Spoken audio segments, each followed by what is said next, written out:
tersebut karena tidak jarang yang membawakan syarhil Quran itu nadanya pidato gitu. Bukannya nggak boleh, cuma ada porsinya tertentu gitu ya. Ini tempatnya di syarhil Quran, ini tempatnya di pidato gitu. Nah, kemudian masuk ke muqaddimah. Saya contohkan muqaddimah, dan di sana itu ada apa istilahnya tangga nada ya. Intonasi di sana sudah bisa dimulai dari mulai salam. Jadi nada salam sama nada muqaddimah yang alhamdulillah itu nadanya diusahakan sama, jangan sampai turun. Saya contohkan misalnya ini. Assalamualaikum warahmatullahi wabarakatuh. Alhamdulillahilladzi ja'alal islama aqidah. Assalatu wassalamu ala rasulillah wa ala alihi wa sahbihi wa man tabi'a risalatah, amma ba'd. Sama nada salam sama nada muqaddimah alhamdulillah. Terkadang ada yang sampai seperti ini.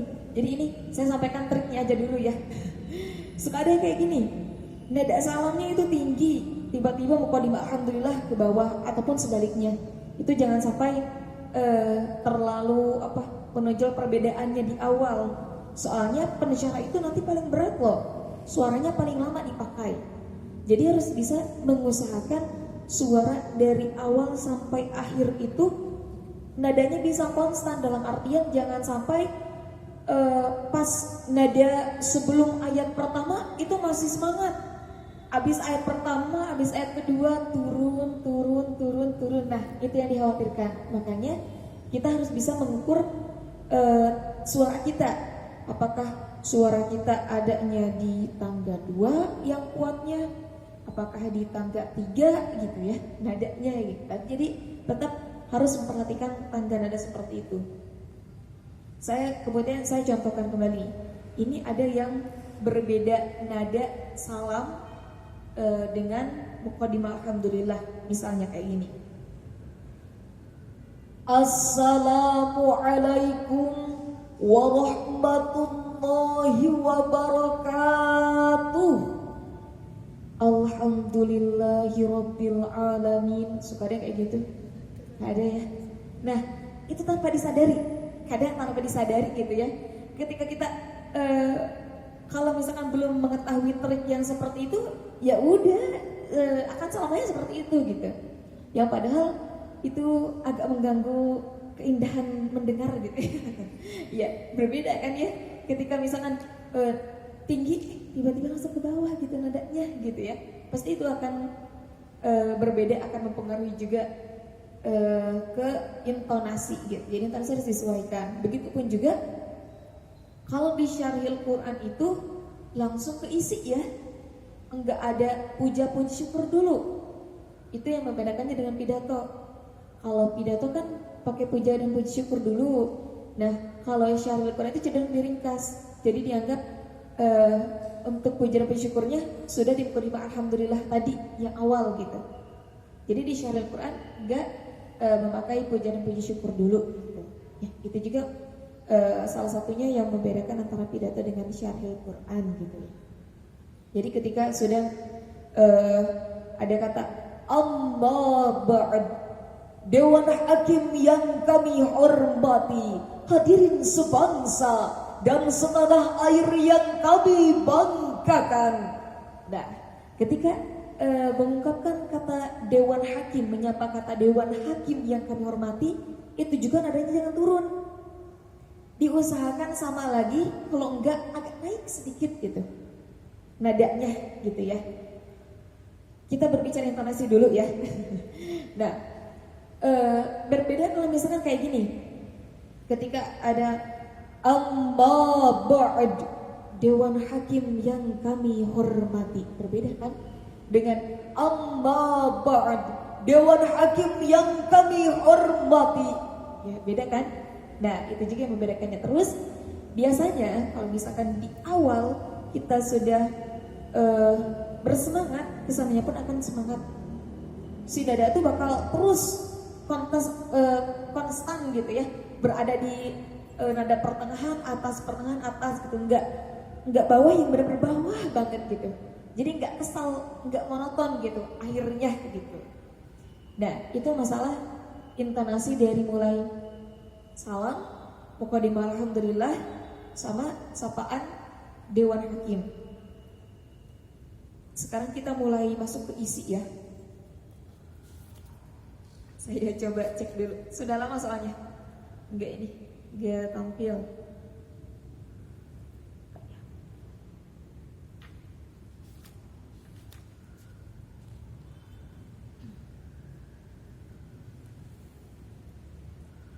Saya coba bawakan dari mulai salam ke isi satu paragraf ya.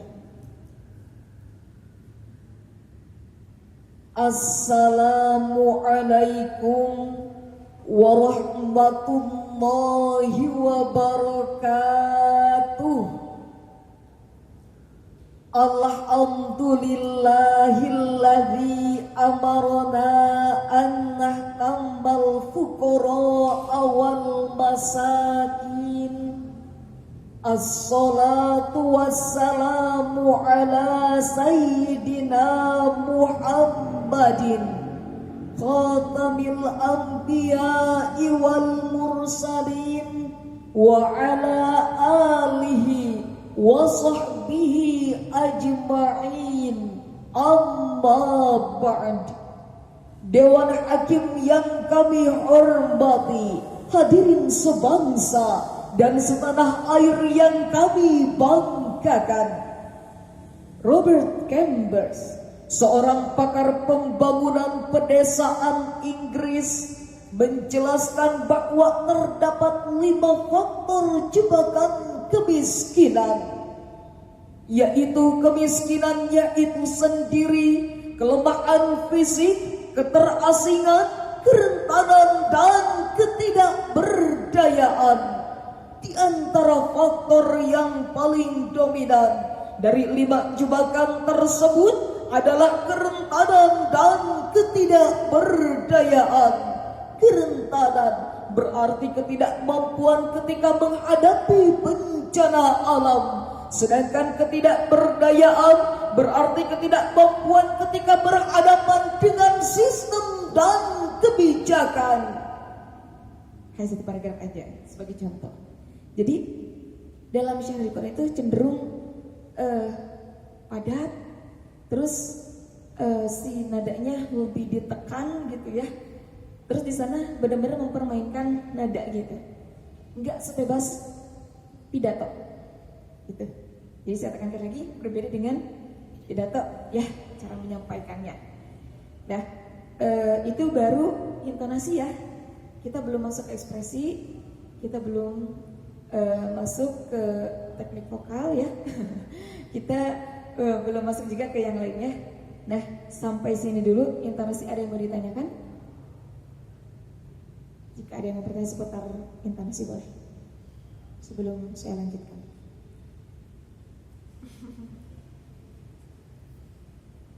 Atau mungkin pernah ada yang pengalaman kayak gimana gitu di syair Qurannya. Oh iya, saya sering mendengar kayak gini nih. Sekada yang syair Quran bukannya apa-apa ya, maksudnya keindahan nada-nada akhir tuh harus diperhatikan juga gitu ya.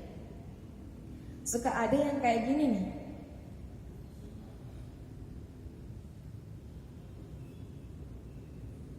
Assalamualaikum warahmatullahi wabarakatuh. Suka ada nada yang gitu-gitu. Suka ada ya. Pernah dengar saya kayak gini. Pas masuk ke sini ya. Dewan Hakim yang kami hormati, hadirin yang berbahagia. Nah, jadi ketika kita menyampaikan tuh jangan hanya enak saja didengar sama diri kita sendiri, ya. Karena nanti yang menilai kan Dewan Hakim, yang sudah pasti menilai dengan dengan nilai berupa angka, terus ada audiens yang menilai dengan dengan maksudnya kata audiens, oh iya ini bener kayak gini, ini gini-gini kan. Audiens itu bagaikan netizen ya, udah pada pinter-pinter nilai gitu ya. Nah jadi kita juga harus bisa memikirkan bahwa yang bisa menilai itu jangan hanya kita aja gitu. Jadi keindahan si rima akhir-akhirnya juga tetap harus diperhatikan nada-nada tersebut gitu ya. Pokoknya coba ketika menyampaikannya itu pakai suara ataupun pakai vokal gitu ya. Jadi dibulatkan suaranya supaya enggak kedengeran cempreng lah, atau si rima-rima akhirnya jadi berbeda lah, dalam artian suka ada yang kata-kata akhirnya tuh hilang gitu ya. Tiba-tiba hilang gitu karena serak lah, karena apalah, makanya perlu sekali vokal gitu. Ada yang mau sharing dulu mungkin? Boleh seputar literasi? Atau mau nyoba dulu? Apa nanti nyoba ya? Nanti. Baik, kita lanjutkan aja dulu. Gimana? Ya, pengenalan tentang Syarihul Quran. Oh iya, baik. Memang agak berbeda ini ya. Syarihul Quran ini ada yang memang kaidah aturannya dari LPTQ, Lembaga Pengembangan Qiraat Quran. Ada juga yang kriteria penilaiannya ataupun landasannya itu ya entah dari mana gitu kan ya. Nah ini yang saya pernah alami gitu ya, maksudnya sharing dari pengalaman aja. Dan kalau nggak dari pengalaman susah ya. Ya dari pengalaman aja. Dan memang ternyata yang saya temukan itu dari Syarihul Quran yang memang juknisnya itu dari LPTQ itu, kaidah-kaidah aturannya itu benar-benar diperhatikan, nggak sebebas kayak tadi gitu. Jadi kalau misalkan udah ada nadanya ini pidato gitu, jadi orang-orang yang itu tuh pasti udah bisa nggak ini pidato gitu, tapi dipakai buat lomba Syarihul Quran gitu. Suka ketara.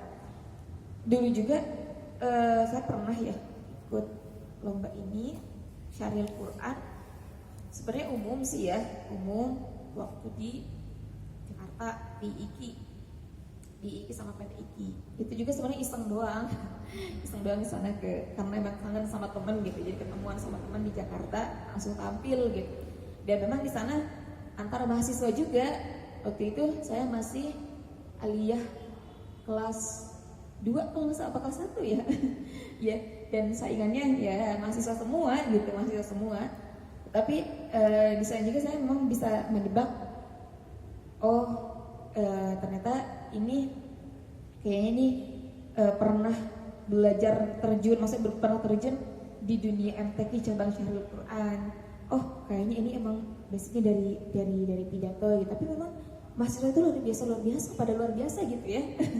Mahasiswa itu soalnya memang udah pada dewasa gitu kan ya, bisa nyari apapun gitu, misalnya nyari materi lah, entah nyari contoh buat dia pegangan dia lah gitu. Jadi lebih luas gitu ya. Sedangkan saya waktu itu masih si aliyah gitu ya. Tapi ya udahlah, iseng aja gitu, orang kesananya iseng aja gitu. Tapi ya qadarullah gitu, alhamdulillahnya ada takdir lain gitu. Sampai karena putus asa gitu ya, dahulu gitu, soalnya kesana janjian sama teman saya yang sari tilawahnya orang Bogor. Jadi saya berangkat dari Tasik sama yang tilawahnya berdua, datang ke Jakarta, nggak tahu alamatnya, nggak tahu gimana gue harus naik apa gitu, cuma nanya-nanya di jalan doang. Ketemu sama yang sari tilawah partner saya waktu dulu, sehari kemudian langsung lomba gitu. Dan rata-rata mahasiswa semua gitu, cuma saya doang dari Jawa Barat sendiri lagi. Iya sendiri lagi gitu ya. Soalnya aku se-nasional waktu itu. Dan karena memang putus asa dulu gitu ya, di awal udah putus asa, tapi setelah berusaha sih putus asanya, bukan sebelum berusaha, itu nggak fair. Kalau sebelum berusaha sudah putus asa, udah berusaha baru putus asa gitu kan. Dan waktu itu karena memang udah putus asa, yaudah pulang duluan gitu ya, karena nggak yakin bakal juara gitu kan ya. Ternyata pas baru nyampe rumah ada informasi dari panitianya, ya udahlah, jadi balik lagi deh orang tua ke sana, ke Jakarta gitu. Luar biasa. Jadi memang itu di sana sih saya mendapat pelajaran bahwa apapun itu, ketika kita benar-benar sudah yakin gitu ya, yakin dengan diri kita sendiri, mau hasilnya mau A, mau B, mau C, ya tetap kita harus kembali lagi ke awal niat kita gitu, harus pemantapan lagi. Jadi supaya tidak ada kata kecewa dalam diri kita gitu ya. Ya. Nah, memang di sana ada yang berbeda sih ya di mahasiswa itu. Jadi rata-rata emang vokalnya itu emang udah dewasa mungkin ya. Jadi pada gede-gede suaranya, jadi udah pada bulat. Cuma mungkin ada yang udah tahu teknik vokalnya, ada yang belum gitu. Nah, terkadang saya juga suka denger nih dari anak-anak juga, kebetulan ada anak-anak juga yang sering belajar bareng lah sama saya, anak-anak aliyah gitu ya, anak-anak aliyah sama anak-anak MTS. Mereka tuh selalu bilang kayak gini, teh saya itu pengen bisa syaril Quran, tapi suara saya itu cempreng katanya. Suara saya itu gak bulat, apa saya bisa katanya gitu. Ya bisa, asalkan mau berproses gitu. Soalnya gini, ada orang yang memang udah bisa, tapi karena dia ngerasa udah bisa, terus nggak mau latihan, ya pada akhirnya kan udah aja kualitasnya segitu-gitu aja. Berbeda dengan orang yang tadinya nggak bisa, tapi dia mau berproses, mau belajar gitu kan, dia bisa menandingi gitu, ya. Jadi masalah suara itu jangan dijadikan alasan ya. Kalau misalkan suaranya ngerasa aduh cempreng, dulu juga saya kayak gitu, suaranya nggak langsung bulat lah, ada cemprengnya dulu sebelum tahu tekniknya. Tapi setelah tahu tekniknya, ternyata ya seiring berjalannya waktu dan proses saya itu nggak sebentar. Saya terjun di pidato itu dari kelas 1 SD. Pidato kenal syarhil Quran kelas 3 SD. Cuma itu hanya lomba sekali kalinya kelas 3 SD gitu. Cukup tahu syarat. Cuma saya suka gabung kebetulan sama guru saya Pak Oni ya. Nah, sama teman-teman juga gitu ada, tapi itu spesialis di syarhil Quran, seninya syarhil Quran. Jadi saya sering ikut. Kalau saya pada waktu saya paling kecil, kelas 3 SD, kelas 2 SD. Saya ikutnya di pidato kalau latihan gitu ya. Kakak-kakak senior saya di syarhil Quran. Jadi sering denger, makanya kalau kita sering mendengar gitu secara perlahan hal yang kita nggak tahu pun insya Allah pasti bakal tahu gitu ya. Nah, terus kemudian saya mulai benar-benar terjun di syarhil Quran itu kelas 1 SMP. Dari kelas 1 SMP itu benar-benar sering sampai pulang pergi ke Banten juga gitu kan. Ya ikut yang di luar Jawa Barat gitu. Soalnya ya suka aja, senang aja gitu kan ya, pengalaman yang utamanya. Jadi semakin sering diasah ya di sana semakin kita mengetahui banyak hal gitu. Oh, ternyata di sini tuh kayak gini. Jadi kakak-kakak juga sama yang di sini ketika misalkan dihadapkan dengan situasi yang baru, jangan sampai malah jadi minder apa nggak mau gitu ya. Justru kalau misalkan melihat situasi yang baru itu harus senang gitu. Kita berarti mendapatkan ilmu yang baru gitu, suasana yang baru gitu, hal yang baru gitu ya. Dan terakhir saya ikut tahun 2000 berapa ya? 2018. Tapi pernah ada yang terakhir 2020 kalau nggak salah. Waktu antar PTKIS se-Jawa Barat Banten di Cipasung. Gitu. Soalnya itu PTKIS, kalau ini mah perguruan tinggi negeri ya nantinya ya. Sama ada juga cabang syarhil Quran gitu.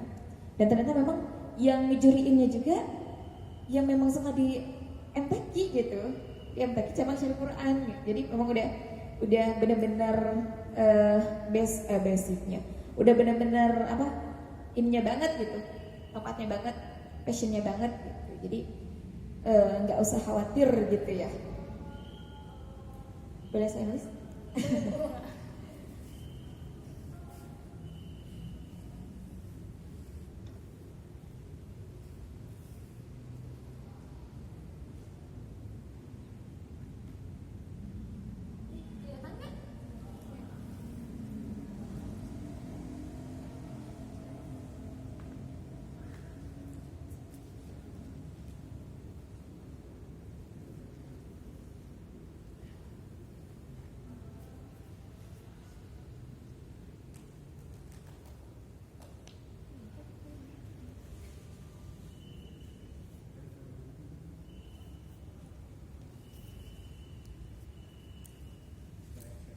Ini yang pertama dulu ya, mengenai intonasi dulu. Tadi saya sudah bahas sekilas. Intonasi itu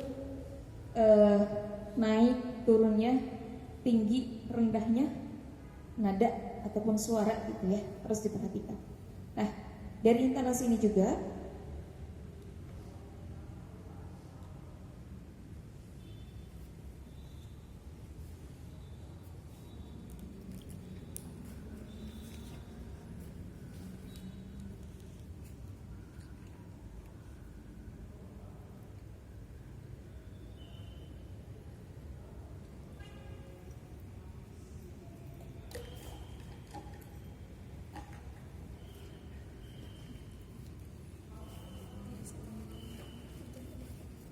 nah, di intonasi juga ini ada beberapa hal yang harus diperhatikan. Ada awalan apa tuh ya bahasanya? Kan awalan apa ya? Awalan jadi nada awal maksudnya gitu ya, nada awal kita. Kemudian harus ada klimaks ya, puncak nada tertinggi kita. Terus harus ada anti klimaks gitu.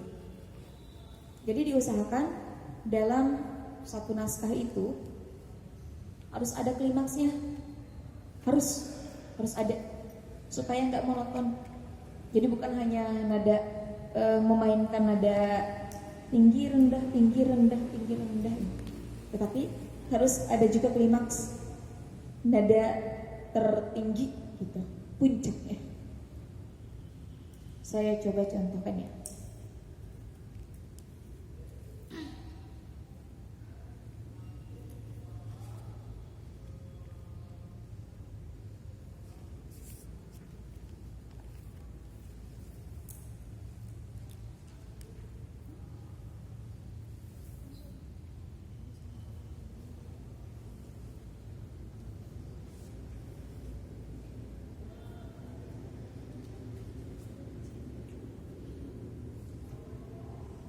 Secara sistem ekonomi, rakyat miskin dianggap tidak bankable. Karena itu, mereka tidak mungkin memperoleh pinjaman modal usaha dari bank. Demikian pula dengan kebijakan pemerintah yang tidak berpihak kepada kaum miskin, seperti menaikkan harga 9 bahan pokok, menaikkan tarif dasar listrik, sulitnya mendapat kesempatan kerja, maraknya korban PHK, diperparah lagi dengan bantuan kaum miskin yang tidak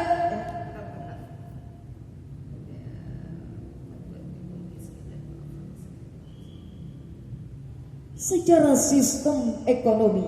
Rakyat miskin dianggap tidak bankable. Karena itu, mereka tidak mungkin memperoleh pinjaman modal usaha dari bank. Demikian pula dengan kebijakan pemerintah yang tidak berpihak kepada kaum miskin, seperti menaikkan harga 9 bahan pokok, menaikkan tarif dasar listrik, sulitnya mendapat kesempatan kerja, maraknya korban PHK, serta diperparah lagi dengan bantuan pemerintah yang tidak sampai kepada rakyat duafa karena ditelan oleh oknum-oknum durjana, sehingga yang kaya semakin kaya, yang miskin semakin miskin, the richer and the poorer. Jadi ada klimaks itu, ada tingkatan. Mohon maaf ya, ini sebenarnya salah. Sebenarnya salah. Kurang maksimal, mohon maaf. Saya udah lama, mohon maaf ya. Sudah lama. Ya, jadi itu hanya gambaran saja ya, hanya gambaran saja. Jadi harus ada tangga nada dari awalannya, ada klimaksnya, nanti ada anti klimaksnya gitu. Nah, kan itu pas tadi nada akhirnya deri ceri and the pur itu kan ke atas ya. Ada anti klimaksnya. Lalu bagaimanakah konsep Islam dalam mengantisipasi permasalahan kemiskinan? Sebagai jawabannya, zakat solusi pengentasan dari kemiskinan. Nah, itu merupakan anti klimaks, nada anti klimaks gitu. Ya. Jadi ketiga hal ini memang harus benar-benar diperhatikan ya. Harus ada awalan, ingat dari di awalan itu dari mulai salam, nadanya tadi kalau salam harus gimana? Harus sama dengan alhamdulillah. Kemudian dalam hakim harus sama dengan alhamdulillah minimal. Bagusnya agak dinaikin lagi sedikit gitu ya.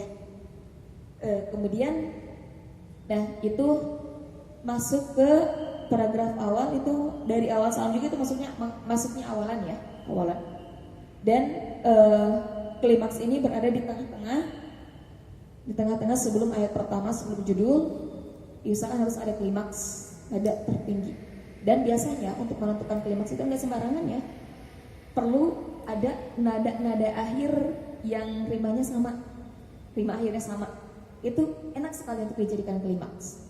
Kalau nggak sama mah susah gitu, beda. Kalau beda mah susah. Jadi diusahakan harus sama ya rima akhirnya.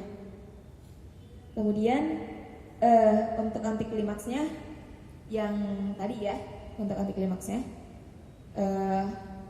menuju ke judul gitu. Berarti nadanya kalau anti klimaks agak diturunin lagi nadanya gitu ya. Tapi jangan terlalu turun gitu. Ini baru seputar intonasi. Ada yang mau ditanya dulu? Boleh? Silakan. Atau mau sharing dulu? Boleh, silakan. Atau mungkin ini pada mondok? Mondok. Itu dari ini ya? Itu mah dari dari mana? Ada Pari ya. Satu apa prodi? Fakultas, prodi. Prodi, satu prodi ya. Oh beda. Oh ini udah satu tim belum? Oh belum. Oh belum, kira ada satu tim gitu ya. Laki-laki cuma 2 orang. Oh panitia. Gak bisa hadir yang satu grup yang laki-laki gak bisa. Oh iya, enggak apa-apa. Mungkin besok. Siap. Mungkin mau sharing dulu boleh seputar ini intonasi boleh. Kalau misalnya ada yang mau tanyakan atau ya seputar pengalaman aja, kita sharing aja ya, bukan saya mengajar gitu.